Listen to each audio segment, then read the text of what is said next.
Take a person, take a story, take you on a journey. It's your take.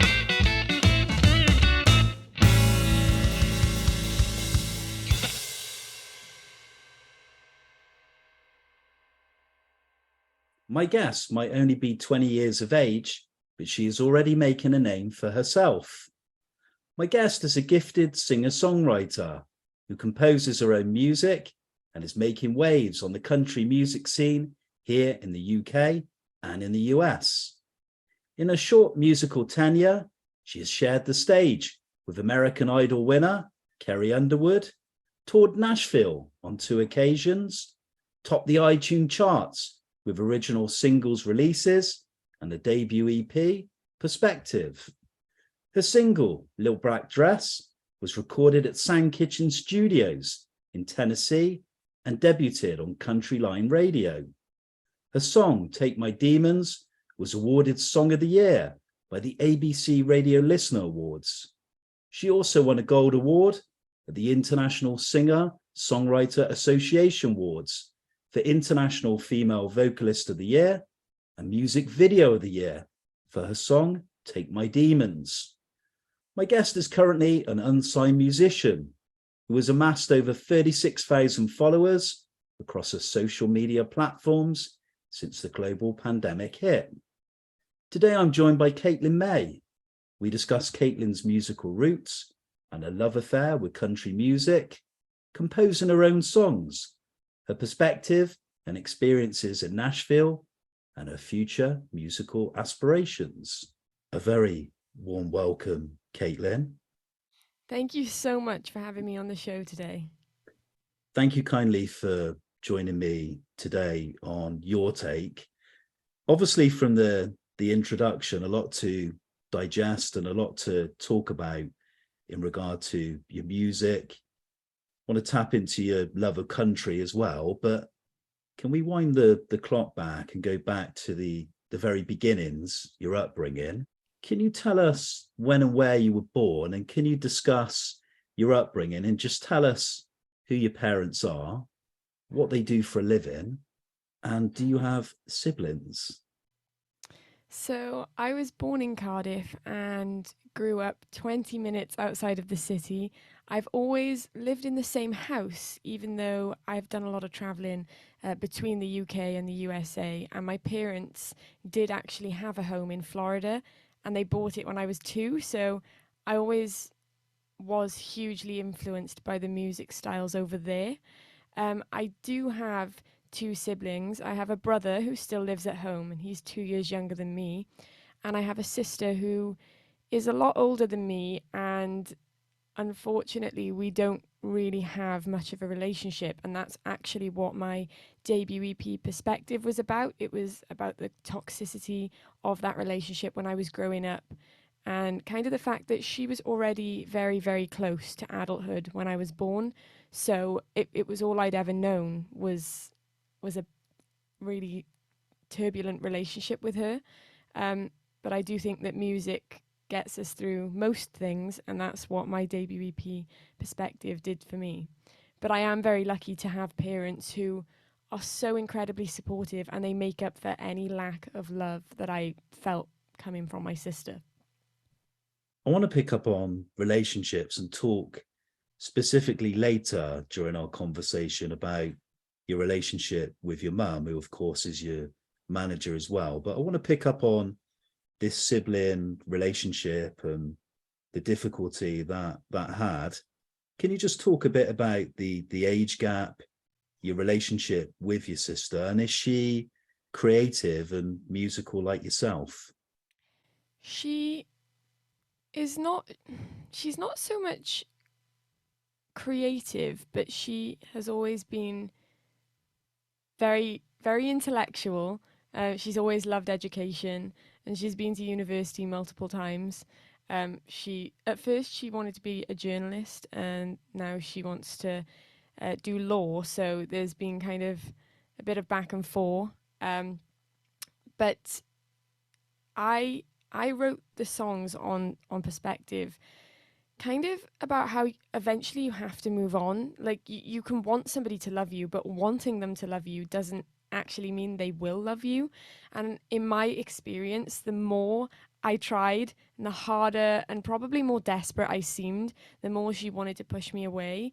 And I think maybe if I'd known as you know, a child not to try at all, maybe she would have thought, oh, well, you know, this isn't so bad. Maybe I'll have a relationship with it. But I think I just tried so hard.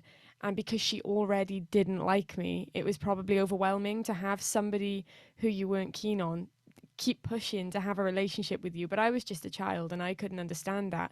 And she is like 16 years older than me, I think. So I I couldn't understand and put myself in her position when I was, you know, 4 or 5 years old, and growing up. I still don't really have an explanation to this day, and I don't think she does either.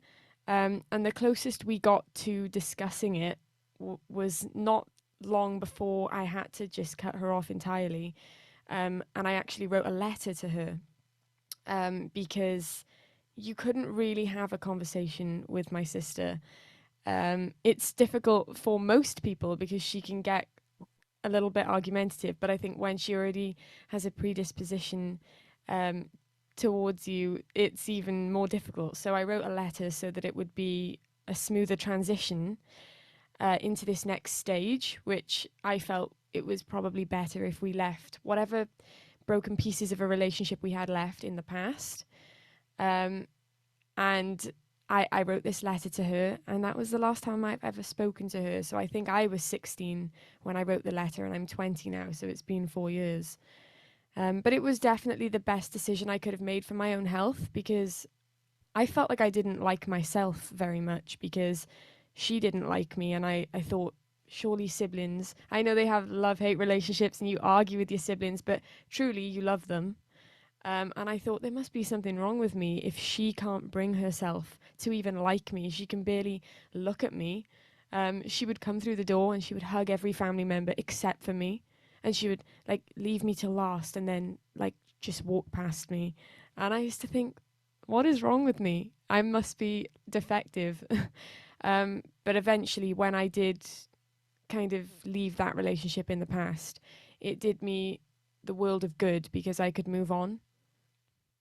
Shortly, I want to come on to your love of music and your discovery, particularly of country. But before I do so, I want to talk about the relationship with your parents, but to just delve a bit and find out more about what they do for a living. So my mum, she has actually released a book previously, and that book was about my brother. So her love is writing, but she currently works alongside my dad. They own a company. It's called Craft Wales, and it's a carpentry business. And they do like big African huts for schools, like primary schools, and like woodlands and parks.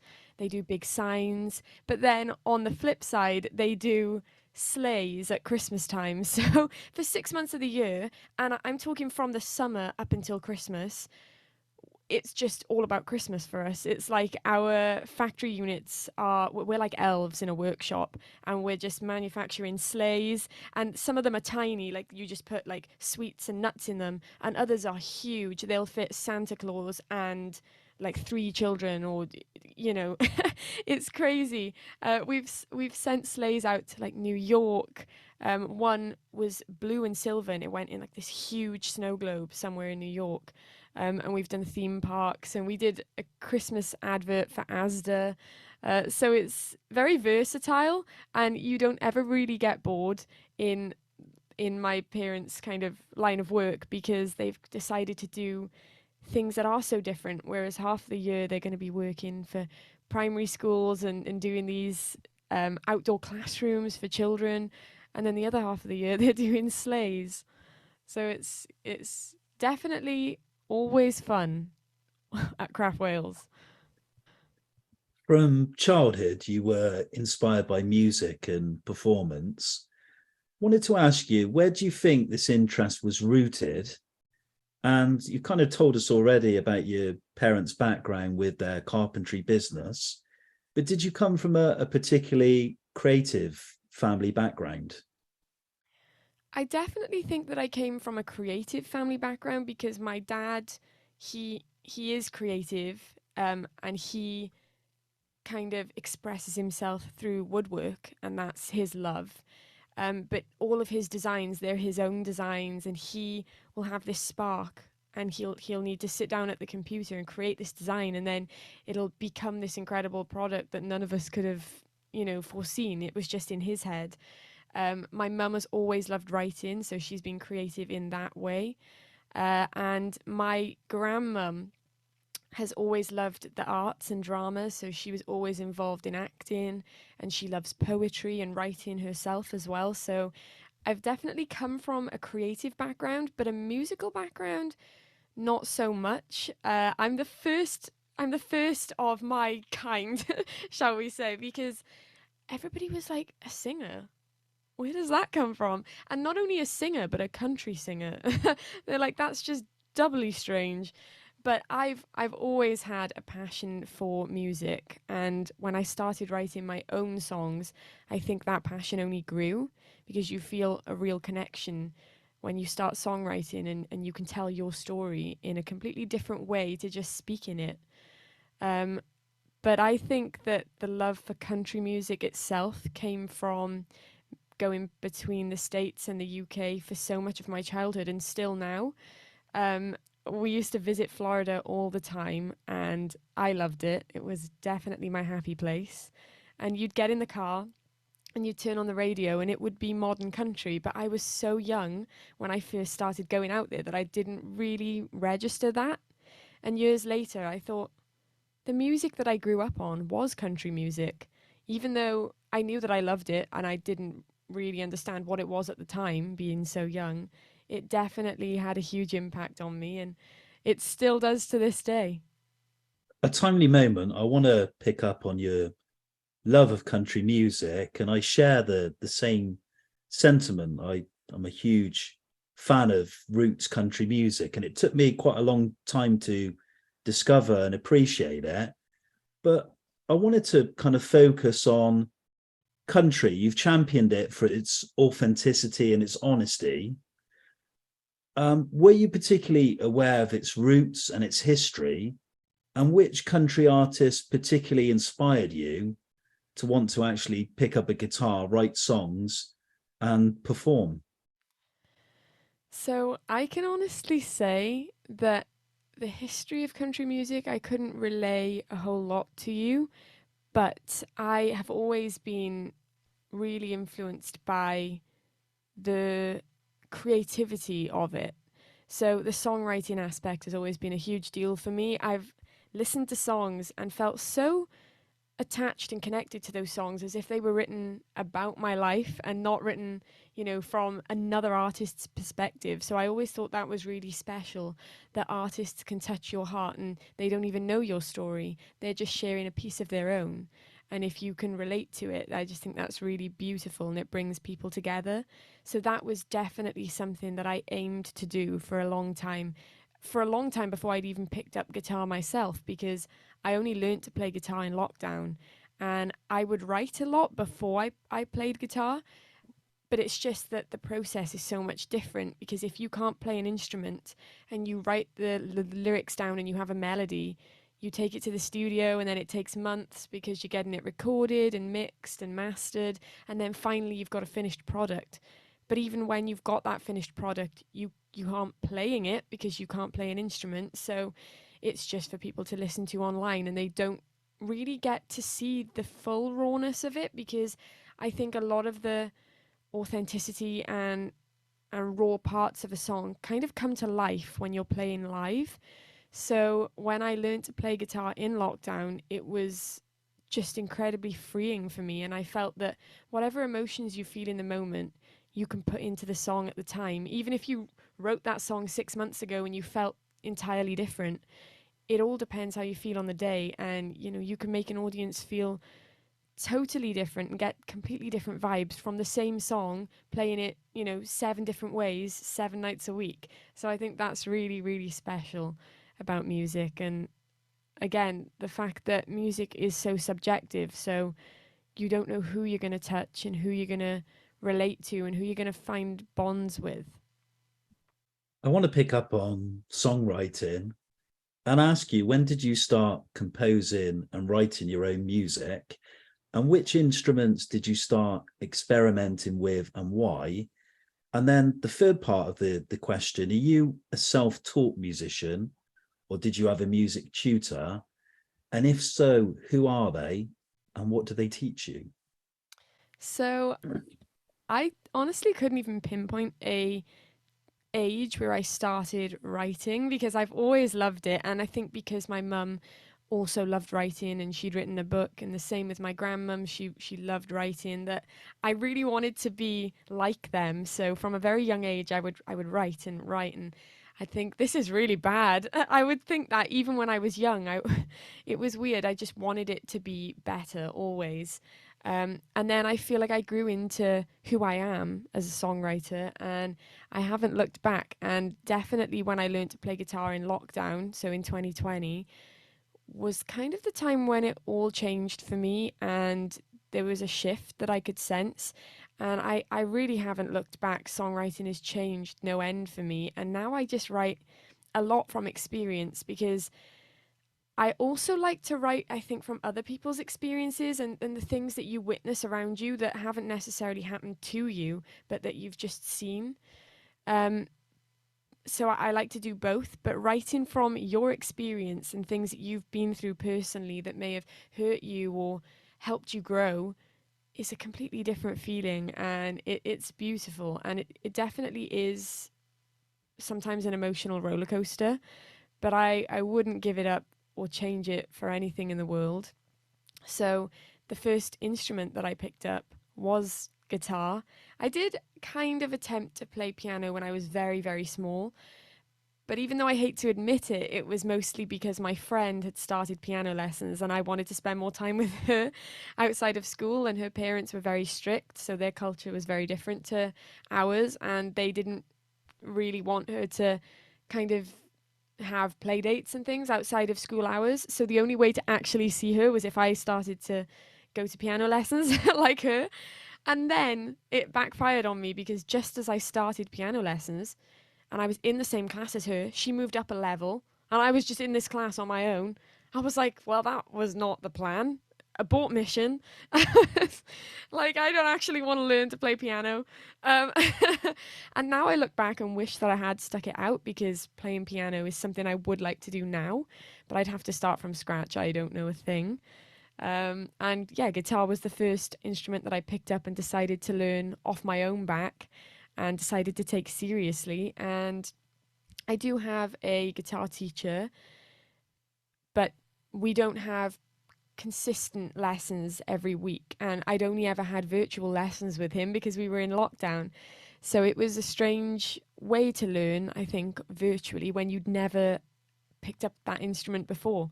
There's quite a lot of pressure to try and learn through a camera screen. But I have loved it from the beginning, and I've done a lot of kind of self-discovery and played a lot and learned a lot on YouTube, just because I wasn't having lessons every week per se, and I wanted to learn, I think, quicker than I could have lessons. So I think a bit of both was definitely very beneficial to me. We began our conversation talking about your upbringing, where you were raised. We spoke about relationships and the difficulty you've had with a relationship with your sister. And we've also touched upon your love of country music and where that comes from traveling from the UK to the US and hearing country music on the radio and then performing and writing and playing your own songs.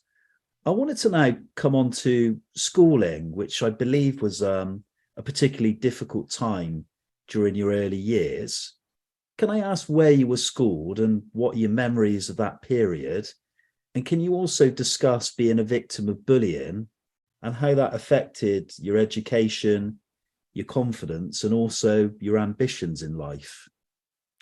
So I went to school. First of all, I went to school at Hendra infant school and junior school, and I loved it. I loved every aspect of school. I loved learning. It wasn't just that I loved going there to, hang out with friends, which I have to say is exactly what my brother was like. He was just there for the social aspect. He hated everything else.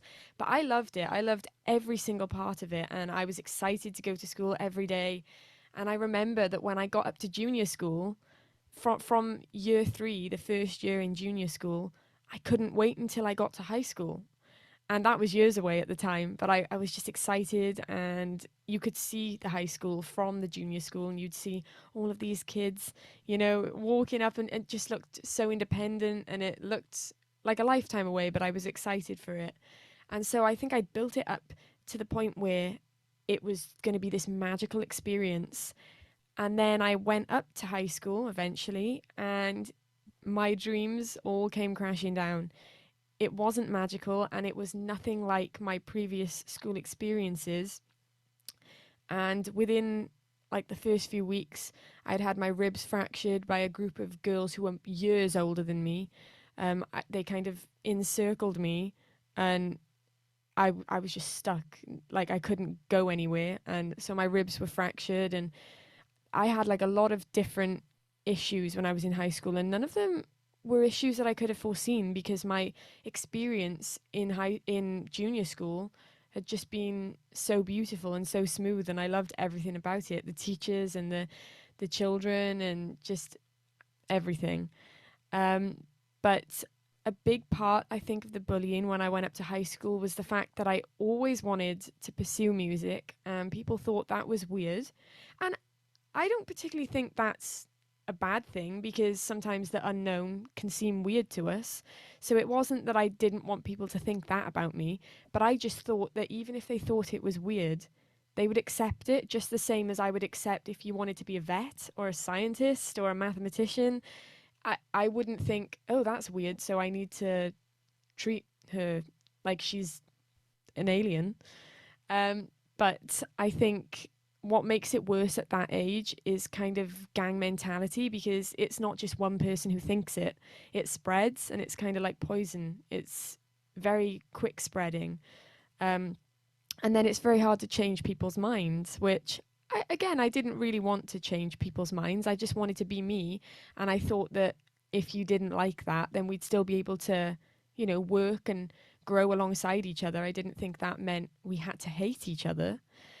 So I definitely learned a lot from my high school experience, and in the end, I think it just made me a stronger person. Even though it was painful and it hurt, I definitely think I wouldn't be who I am today if I hadn't been through those things. And eventually, the bullying did get so bad that I had to be taken out of school in the middle of my exams, my first year exams, and I was homeschooled, and we had not planned for that. It's just this last day I'd been hit in the face by another guy, and my parents were just at their wits' end, and they said, you are never going back to that school. And I actually couldn't go to any of the schools in my surrounding area because it was also online bullying. So I was being bullied from from students in different schools, and they were all in my surrounding area. So the only opportunity I had to go to another school that was far away was in London, because I went to London to audition for a stage school where we would have only been doing like the curriculum for, I don't know if it was 2 or 3 days a week, and the rest was completely performing arts. So it'd be music and dancing and acting. And I auditioned, and one person was going to be given a scholarship. And I turned up to this audition, and everybody was in ballet outfits and tutus, and they looked incredible. And I did not get that memo. I was dressed kind of like Cher Lloyd. I I had like baggy jeans with like jewels, and like they were ripped jeans, and I looked like a break dancer, which I wasn't, but I'd choreographed my own dance, because they said you could choreograph a dance if you wanted to. You didn't have to follow somebody else's choreography. And that was definitely what I wanted to do. So I choreographed a dance.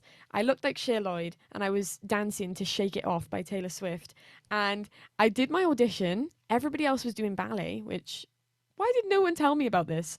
And the judges said, after I danced, because I also did a monologue and an a cappella song, after I danced, they were like, that was very unique. And I was like, well, that could mean one of two things, but I'm just going to say thank you. um, and it turns out it was a good thing. And I won the scholarship. And I thought, that's brilliant. I'll be able to leave my school experience here in Wales behind. And I'll be able to move on to a school where I'm more understood. And then it turned out that it wasn't a boarding school. It was just a school. So even though I had a full scholarship to the school, I had to board somewhere, and that ended up being, well, not within our price range at the time. So I had to stay in that school that I was in, and I did. I stayed there for a little while longer until my parents took me out, and then I had to teach myself because my parents were both working full time. They couldn't homeschool me, and the school said no to me having a tutor. So I had to just go to WH Smith's, buy all the school books, which was expensive, and sit at home and teach myself. And I didn't even know if I was teaching myself the right things, because usually you get predicted grades from a teacher and you get support. And I didn't have any of that. So I was just winging it and keeping my fingers crossed. And I ended up passing with all A's and A stars.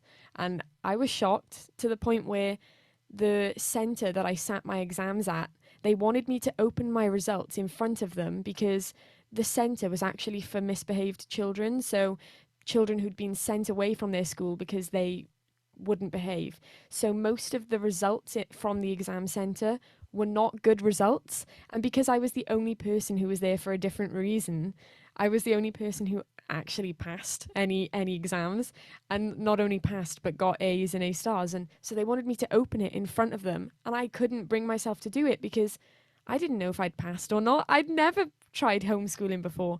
So I said no, and I went home and opened them at home. But apparently one of the ladies at the centre said to my mum, because my mum said she's got a cake at home, or two cakes at home waiting. One's an A cake and one's an F cake. Either way, she's getting cake. And she was like, it's the A cake. So my mum knew, I just didn't know at the time. An incredible story and huge success going through such a difficult period in your life of transformation in schooling and being a victim of bullying, and that kind of self-determination and self-discipline got you ultimate success in the end with your academia. I want to kind of steer away now from your education, and we're at a point where you're a young aspiring musician writing and composing songs and with a country music pedigree. But can you share with us when you started performing to a live audience, and can you discuss the places you performed and what you learnt from performing with other musicians and engaging with a live audience? Definitely. So I started out in a musical theatre field. So I would go to stage school from a really young age, and I was very used to performing on stage alongside a cast. So even when you play a main part and you have solos, usually there is still a cast behind you. So when I decided to steer away from that and pursue a solo music career, it was actually really weird, because the first time I got on stage and actually performed to an audience, it was in a competition, and I thought, this is really strange. Like, there's nobody behind me, which I find really weird. But I just loved it. I loved every second. And I think I didn't really know how it was going to go the first time, because either I was going to find that I loved it, or I was going to find that I preferred to be part of a cast and maybe go back to my stage school family and kind of just continue the way I was going. But I loved every second of it. And I knew from the first time that I stepped on stage that this was what I wanted to do, and I wanted to keep pursuing it in this direction. And I'm really glad that I did, because I have met some incredible people along the way, not just musicians, but people that I've met in the audience and people who have turned from friends to family. And I'm very, very grateful for all the opportunities that music has given me, and again, the people that it's put in my life. But then I remember that not long after that, maybe like a couple of years after the first time I'd performed solo. I performed with a band then, and it was just a tribute. I was doing like the June Carter for the Johnny Trashed band. So that was a very different experience, playing alongside live musicians and not just backing tracks, which is what I did before I could play an instrument. And again, I loved it. I didn't exactly know how it was going to go that first time, and I adored it. And I knew that I wanted to have a band of my own. So fast forward a few years later, and just before we went into lockdown, I think I was in talks with band members, and we were about to kind of start taking it to stage and start rehearsals. And then COVID kind of became a thing, and we went into lockdown, and that was scrapped for a little while, and then I ended up coming back to it when we were allowed to meet up again. And all my band members changed because our lives looked different to how they did before COVID to how they did post COVID. So kind of our needs and plans didn't align anymore. And so I re-auditioned new band members, and we played some shows last year, and we have some festivals and plans for this year too before I move in July to Nashville. So I'm really excited for the future, and yeah, I'm really glad that I kind of did take that leap and I left stage school and I pursued this new dream and this new ideal, because country music has my heart. Shortly, I want to talk about the country music capital and your love affair with Nashville. But a moment ago, you mentioned about opportunities and being given great opportunities in your young life. And incredibly, at 17 years of age, you perform live on stage with country music sensation Carrie Underwood. That was at the Motorpoint Arena in Cardiff. How did that opportunity happen? And what can you remember from being at that particular moment performing alongside Carrie and in front of a massive stadium audience? The feeling was unlike any other, and I wish I could do it every night, and hopefully one day that will be a reality for me. I remember I'd never actually been to a concert when my parents decided to buy these tickets, and it was for my birthday. And then, so it was a surprise, and 2 weeks before the concert was going to take place, my uncle, who was going to a different concert and I wasn't going to go, realized that his wife couldn't go because they just had a baby and she didn't really want to leave the baby home like with a babysitter so soon. So he said, I've got a spare ticket. Does Caitlin want to come? And I was like, well, hey, of course I want to come. At this point, I didn't know that in 2 weeks' time, I was going to be going to my first concert anyway. And so my first concert was supposed to be Carrie Underwood, and it ended up being Pink. And I love Pink. She was awesome. But it was just very, very different. And I think there were like 70,000 people at the Pink concert. And so I was like, wow. And I said to my uncle, this is the kind of crowd that I want to perform in front of. This would just be magical. This would be the best experience ever. And we just talked about it in passing. And then my parents found out that I could audition to perform with Carrie Underwood.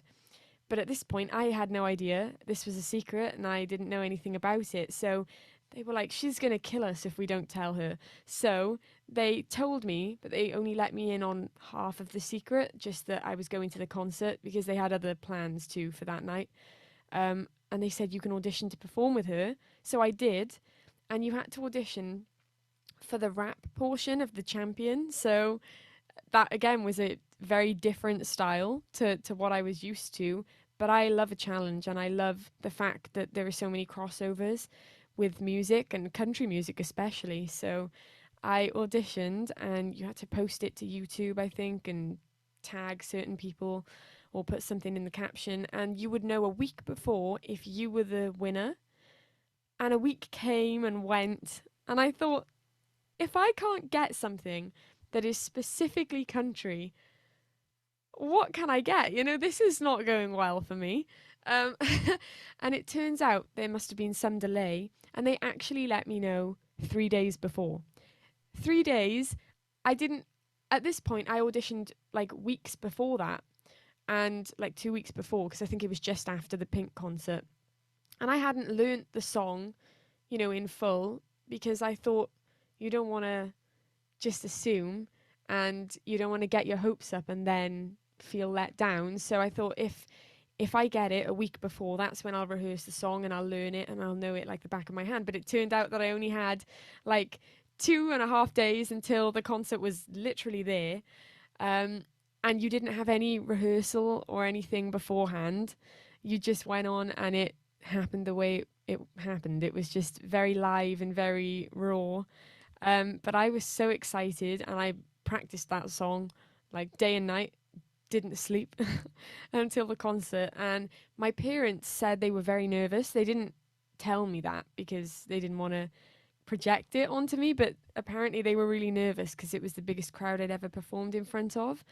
And when I walked in, I have no idea what came over me, but the first thing that I said was, this is kind of an intimate venue. I don't know why I said that, but I think it was because I'd gone to watch Pink and it was 70,000, and this was like 7 or 8,000. And so in comparison, it felt intimate, but in reality, of course, it wasn't intimate.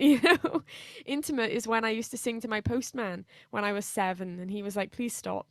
But I had the best night of my life, and Carrie Underwood actually gave me her hat.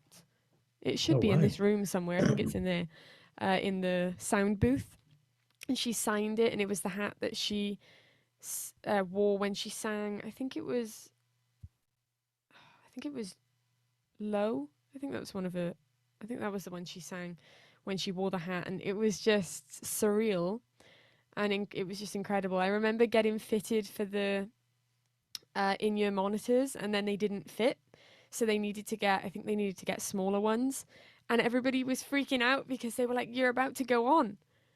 And the woman who was chaperoning me, because I wasn't 18 yet, she said to me, just, if there's one thing you need to remember to breathe, because a lot of people forget to breathe, And I was like, I wasn't really thinking about that.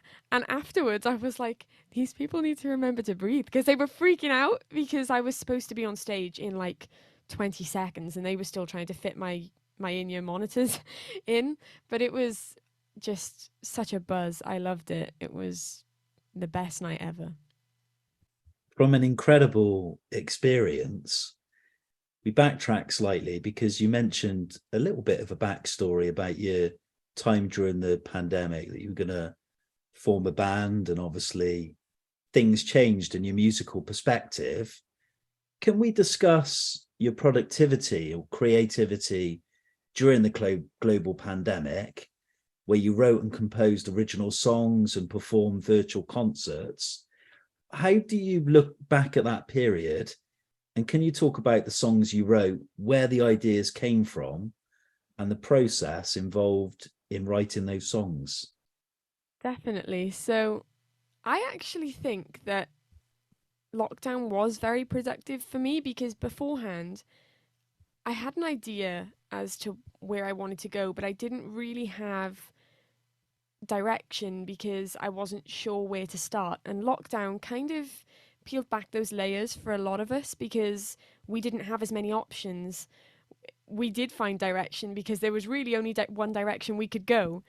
And I decided to move everything online. I was doing a lot of live streams and a lot of virtual shows, and I was getting to know a lot more people in the country music scene because they'd also moved online. And so finally we were kind of colliding and finding each other, and I thought that was really cool. And it made the time less lonely because we became an even bigger community than we were before COVID. So that was definitely one of the highlights and positives for me.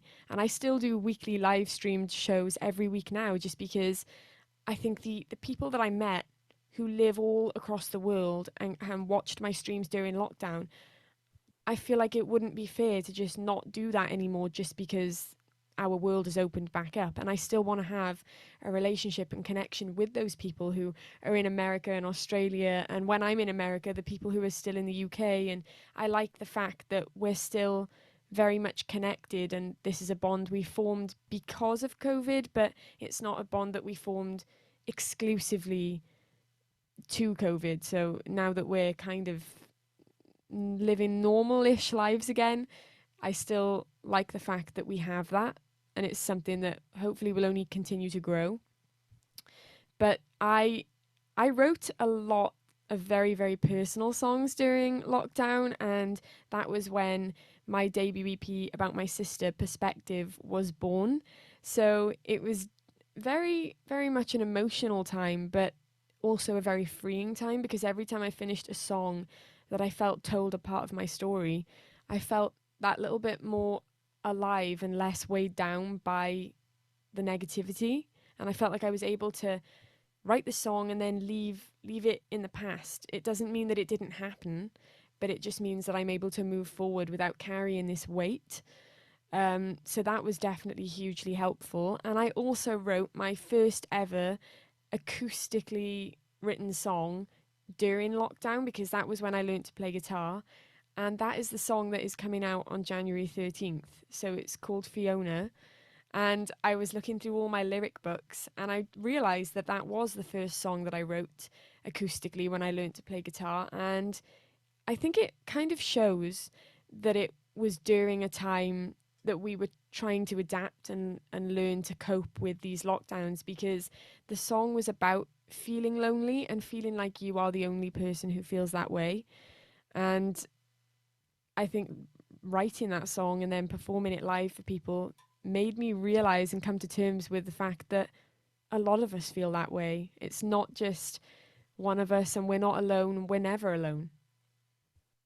Many musicians' burning ambitions or aspiring dreams is to go to Nashville, which is an incredible place to visit. It's instilled with musical history and a pedigree of amazing musicians and some of the greatest guitarists that you'll witness on stage. The Nashville sound and the music scene has had a great impact and an influence on you, but can you sum up why Nashville is so special and share your experiences of performing on the scene and at venues like the Bluebird Cafe? Definitely. Nashville and Music City is unlike anywhere I've ever been in my whole life. It is so special and magical and unique. And you kind of, I feel that when you visit there, you're welcomed with open arms, and you feel like you fit in straight away. You don't ever feel like you're out of place, which I love. It feels like one big family. Everybody in Nashville feels like, a distant cousin, and it feels like you've known them for your whole life. So I definitely think the people make the place, and they've all got so much heart and so much passion for the same thing that you do.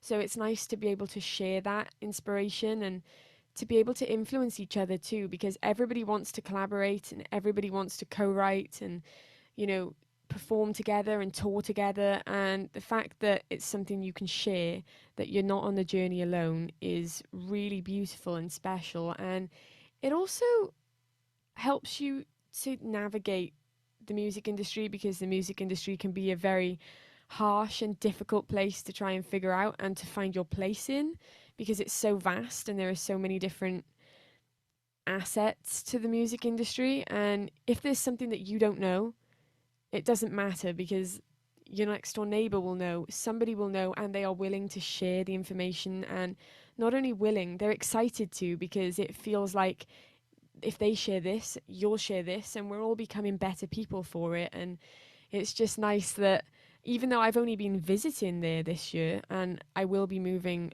later, well, actually last year now, but I will be moving later on this year. It's crazy the amount of venues I walk into now in Nashville, and I know not just one person in the room, but multiple people. It's not planned. You just walk in and you bump into people wherever you go. And I think that's really cool, again, because I've lived here all my life. And that doesn't even really happen here, which is kind of crazy when you think about it.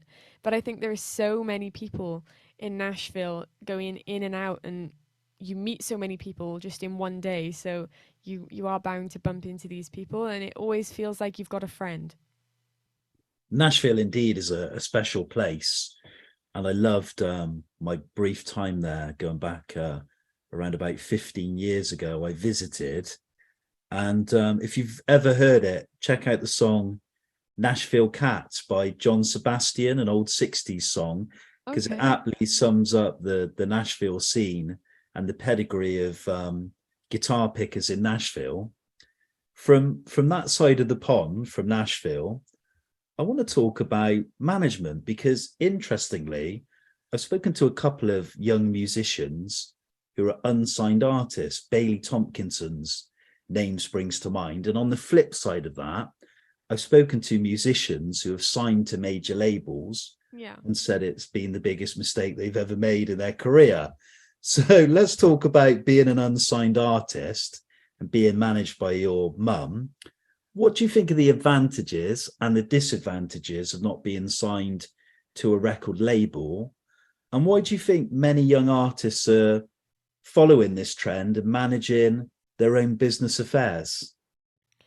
I definitely think that one of the perks of being an independent artist who is unsigned is the fact that you do have your best interest at heart, and whoever you decide to have on your team, because my mum is on my team and she is honestly a godsend and my best friend, and I know that she also has my best interest at heart, and she wouldn't want anything other than for me to be happy. And so I think at the root she wants me to be happy, and that is much more important than the root being money, or how we can market you to make us more money. And that's not really how family look at it, I don't think. And even though obviously money comes into it, because if you want to do this full time, then you have to be able to make a living from it to move forward.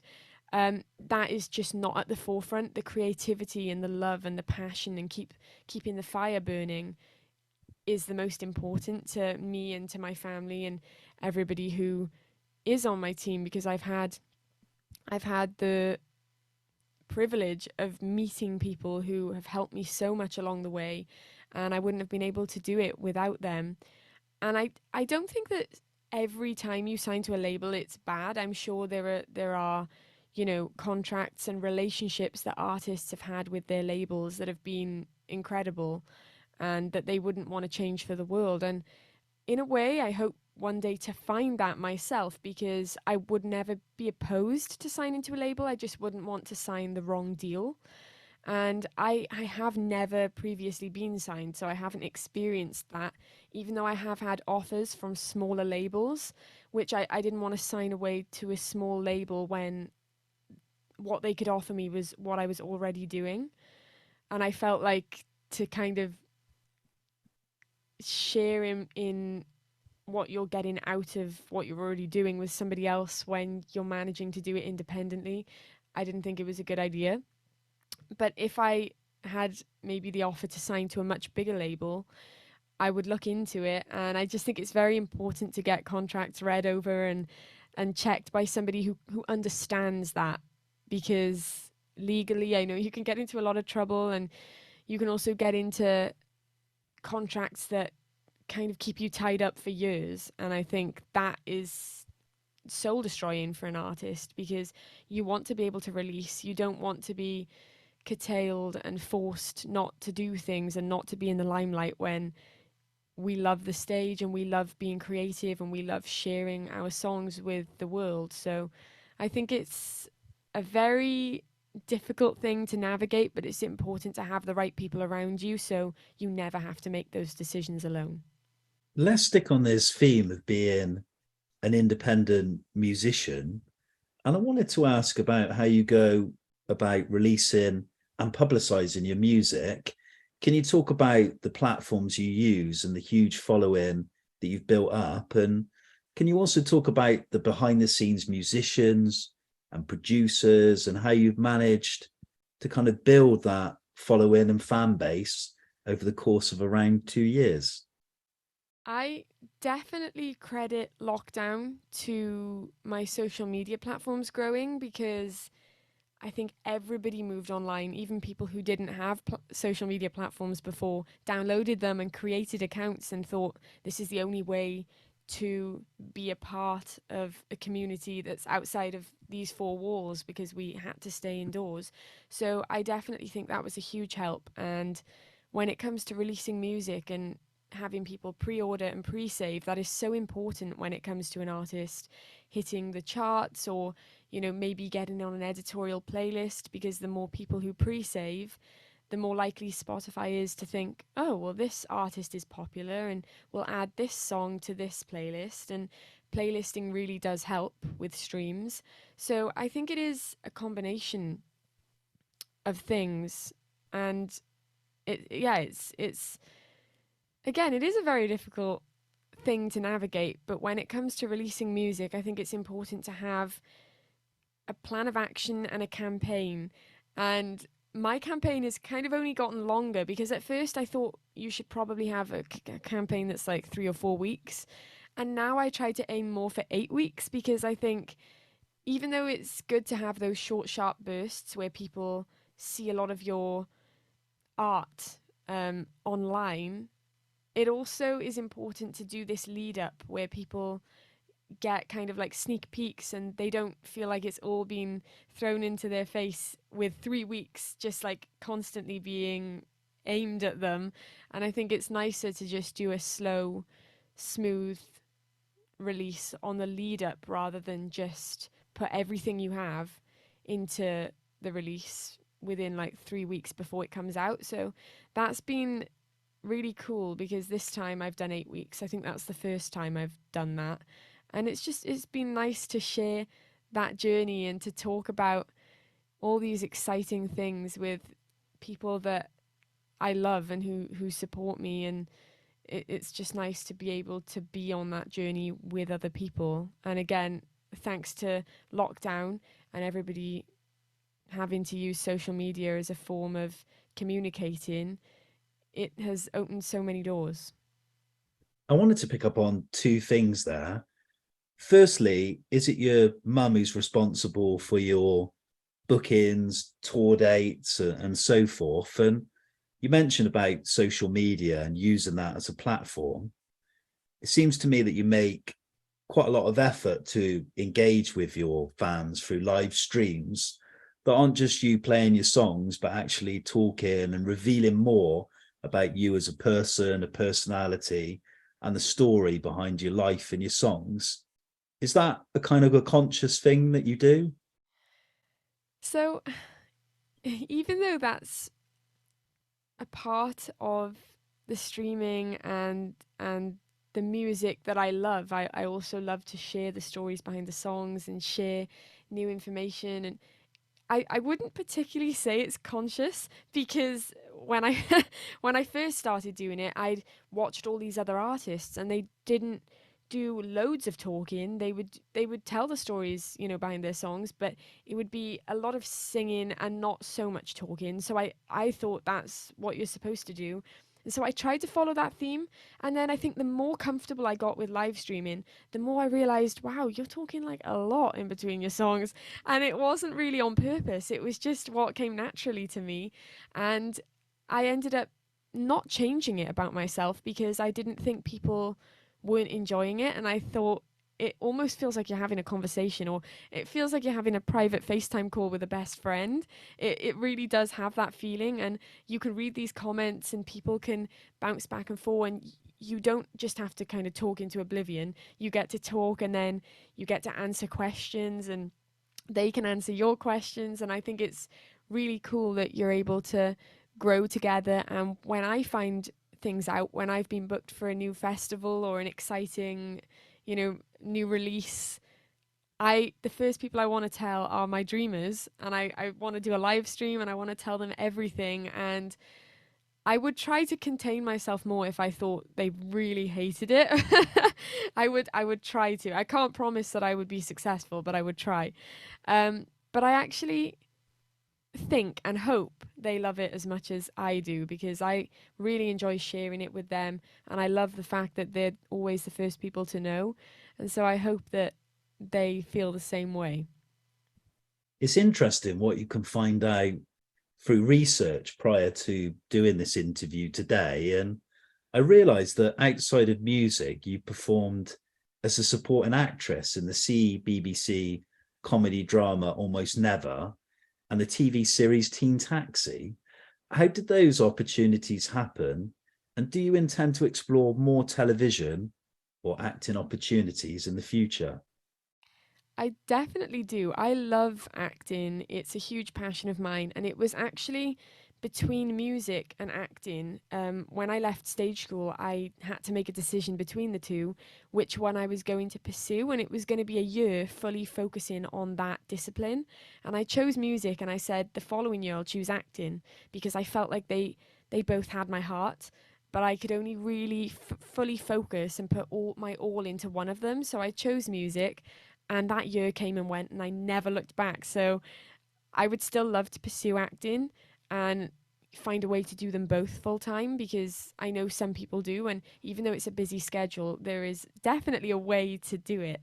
So hopefully when I move, I'll be able to continue with my acting and with auditioning a lot more. But I have done quite a few supporting roles on different TV series, and that is just through having like an agent. And online you can just, if you fit the role, like if you have blue eyes and red hair, or if you're this tall, then you might be able to be an extra in this, series. And that's not really so much about exposure as it is about networking, because exposure as an extra, sometimes you don't even know if you're going to make the final cut. So you'll still do the work, and it'll be a job and you'll get paid for the job. But sometimes, you might have just been walking in the background and you can just see the back of your head. So people aren't going to know you from that program particularly. But it is about networking and finding people who are very like-minded, and you find opportunities through that. But when it comes to Teen Taxi, I was one of the main actresses in the cast, and that was a totally different experience. And it was more reality TV. So it was about each of our lives as individual teenagers across the UK. And it's called Teen Taxi because it was on the premise of our parents taxiing us around as children and young adults, which is very true. And I'm very grateful that my parents have always done that for me and always been supportive, and not only driven hours and hours away for me to play shows and audition for things, but they've gone to different countries for me to have those opportunities as well. So I'm very grateful to them. And it was a very fun experience, and they were able to follow us and follow me on a musical journey. So they would come to shows with me. And probably my favorite episode was they followed us to a micro pig farm, because they knew, the producer found out that I love micro pigs. I just love pigs in general. And I know that I can't have a fully grown pig. So I thought a micro pig is the next best thing. And I'd worn my parents down to the point where they were considering it. And so the producer encouraged them to take me to a micro pig farm where I thought I would be getting a micro pig. And so they filmed this whole thing, and it's an episode on the program. And then they didn't buy me one, which broke my heart. And I feel like that is abuse. You should have held them to ransom in some way. Exactly. I'm like, how did this happen? Because I actually, when I first asked if I could have a micro pig, they said no. So I, being, very persuasive, created a PowerPoint that was like 800 slides long. And it had all these facts about pigs and how they're great pets and how they're very intelligent and they're very clean. They're very cleanly. And they still didn't buy me a pig, which I think is unacceptable and unforgivable. Maybe one day. One day. And because I'd even bought, or not bought, but put in my basket online, clothes for the pig and blankets and all these things I had just there waiting in my basket to buy. And they just still sit there to this day while I wait to be graced with a pig. But fingers crossed. Touch wood, Yes. maybe someday. Yeah. Caitlin May, we come on to that moment shortly.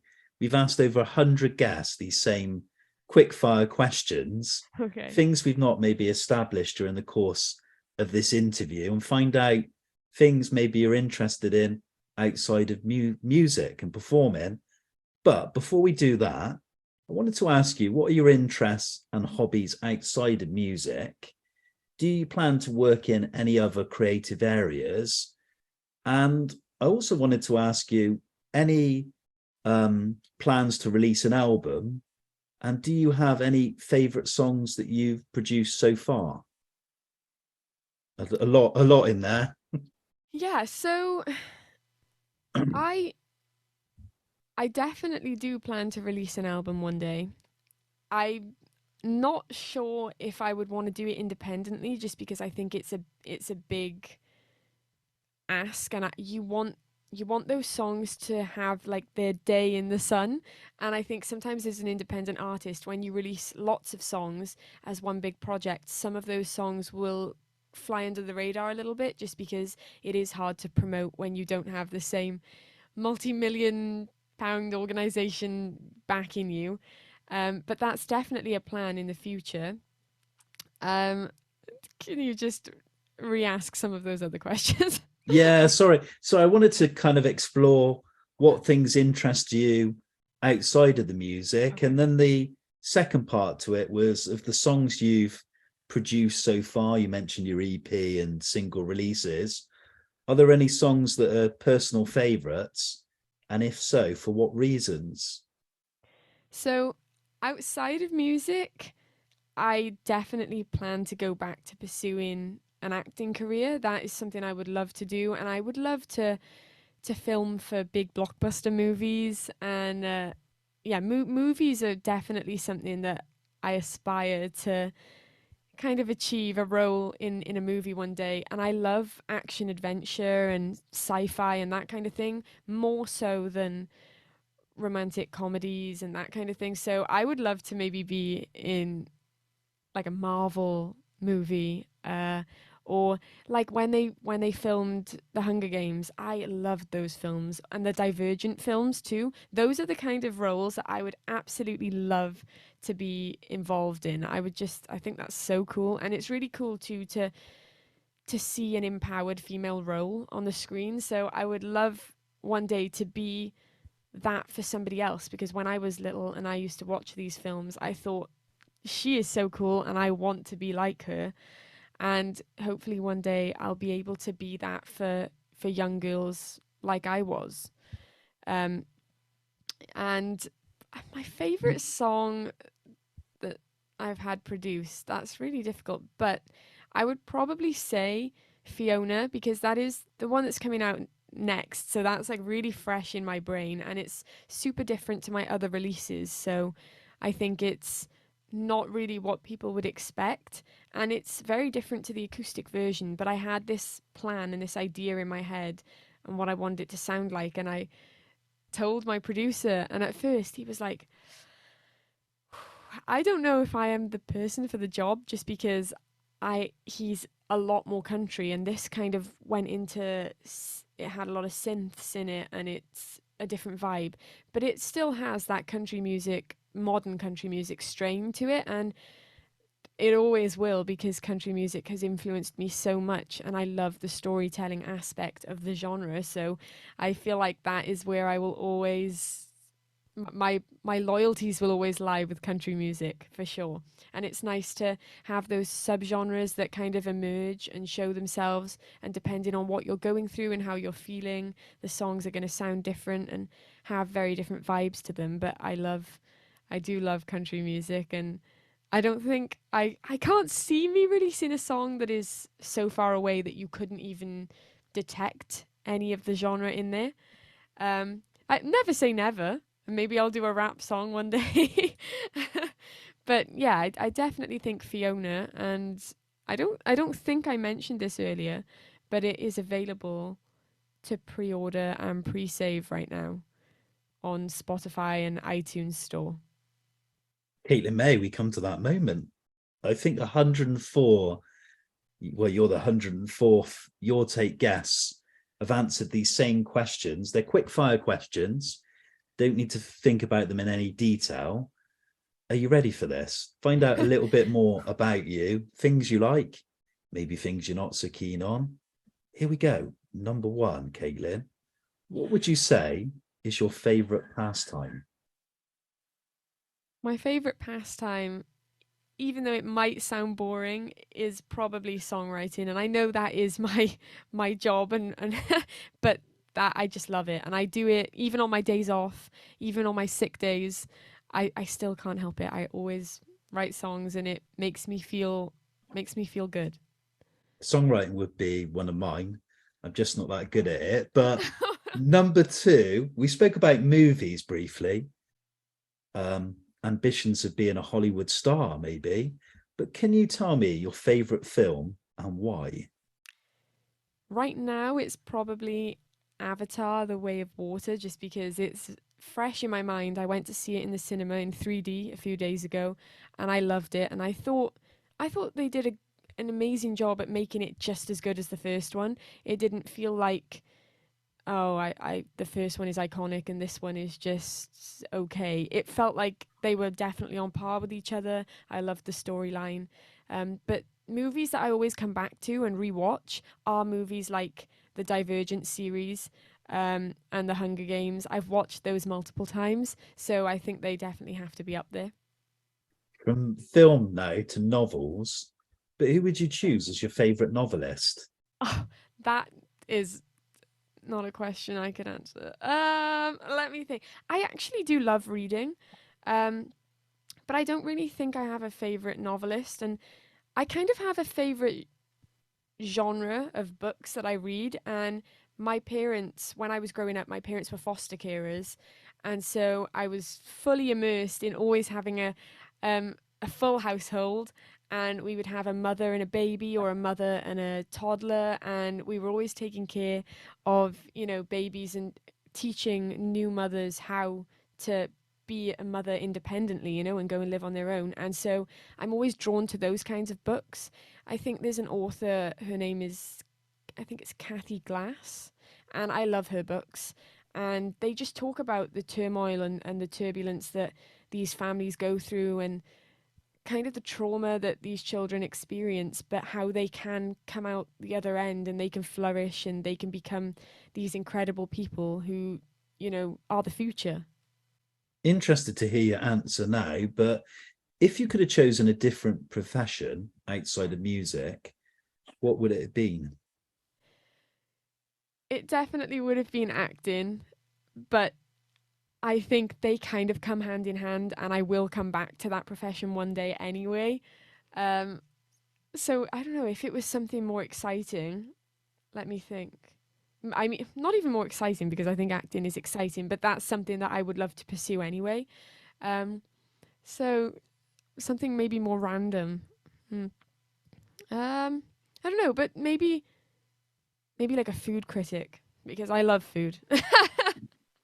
From food aspirations, a critical thinker now, to an inspiration in life, but who would you cite as the greatest inspiration in yours? The greatest inspiration in my life would probably be my mum, just because I think she's the best person ever. And she's such a hard worker, and she's done so many incredible things. And it's not only the things that she's done, just the person that she is. I aspire to be half the person she is.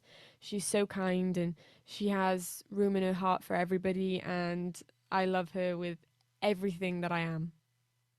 From mums now to newspapers. Do you read a newspaper? And if so, what is your newspaper of choice? So I probably should read a newspaper, but I really don't. And I remember when I was um, revising for my media studies exam, our topic was news. And that was very concerning for me, because not only do I not read the news, but I don't watch the news either. I mean, I do catch glimpses because my parents watch the news, but because there's a lot of negativity on the news, I try to avoid it. And you do get information online too. So I try to only know the things that I need to know, you know, because I'm somebody who can stress about things, so I try not to stress about the things that I can't change.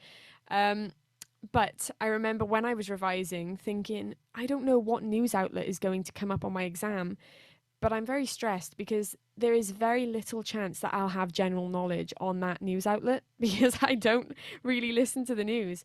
And the news outlet that came up was Newsround. And I actually got an A star on my media studies exam. So I must have figured it out somewhere along the lines.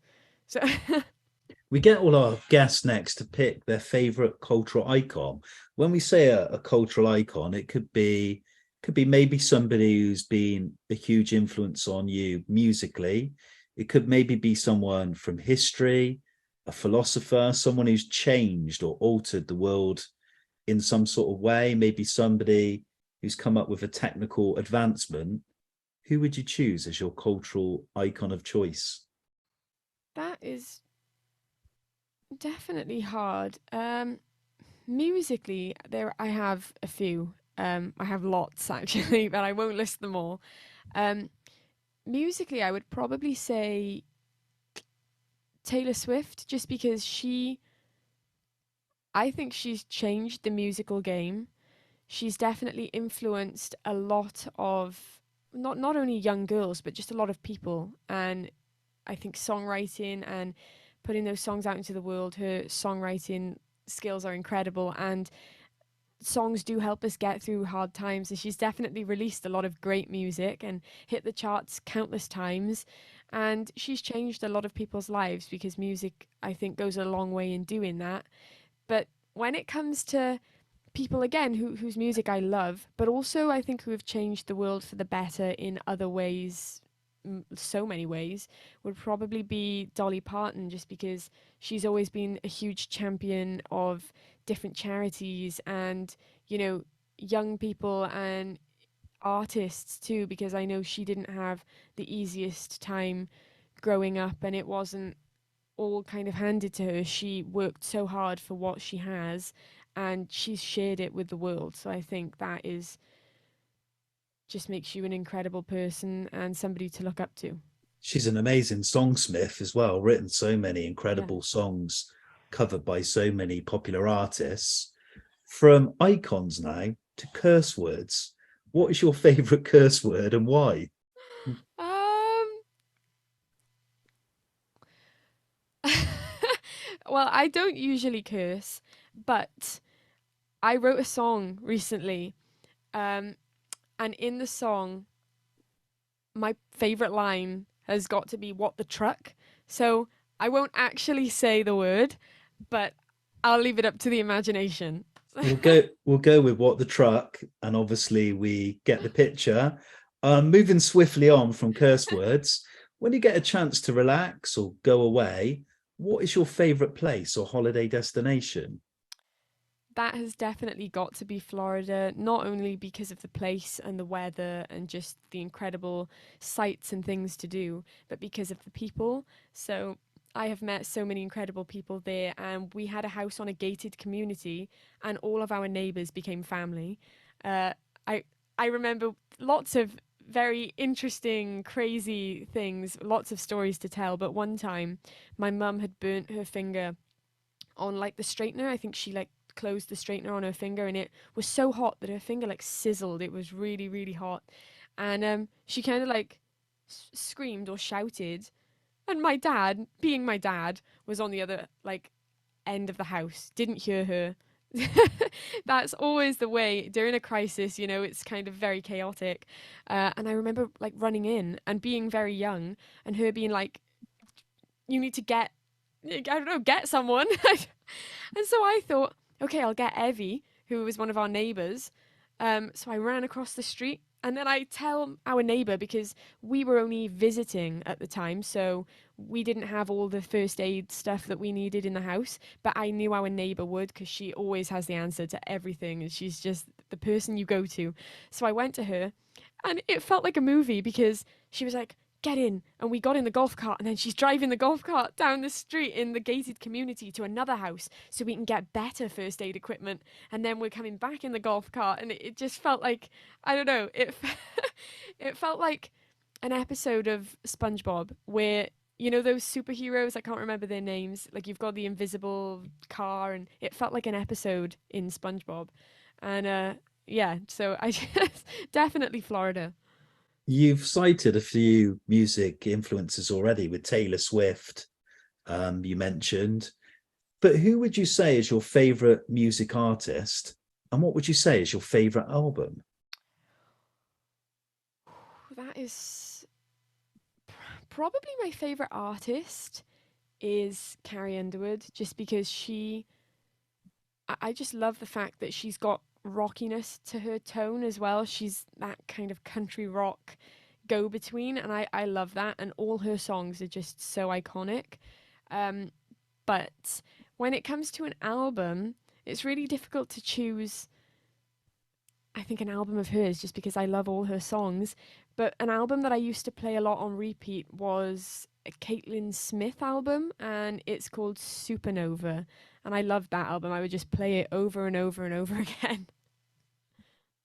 Come down to the final two. Firstly, Caitlin, what would you say is your greatest achievement to date? My greatest achievement to date. Probably for me, and the achievement that makes me probably as excited now as I was when it happened, would be performing with Carrie Underwood. But this year has just been an incredible year, and I was lucky enough to win awards in lots of different states in America, and I just had the most fun this year. So I think it's not only should we remember and be grateful for our achievements, but the fun that we had whilst achieving those goals.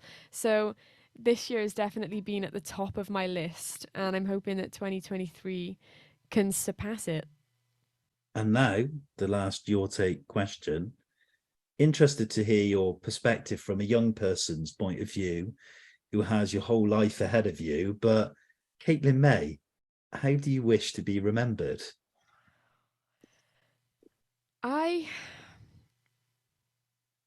think it's really easy to say that I wish to be remembered as a legend, as so many of these people who influence us and so many of these stars will be remembered. You know, people like Dolly Parton and people like Taylor Swift, they'll be remembered as legends. And as much as I and probably any other artist would love the same, I think most importantly, I wish to be remembered as a good person to everybody, not just because of my music or not just because of a favor that I did for one person, but just a good person to everybody.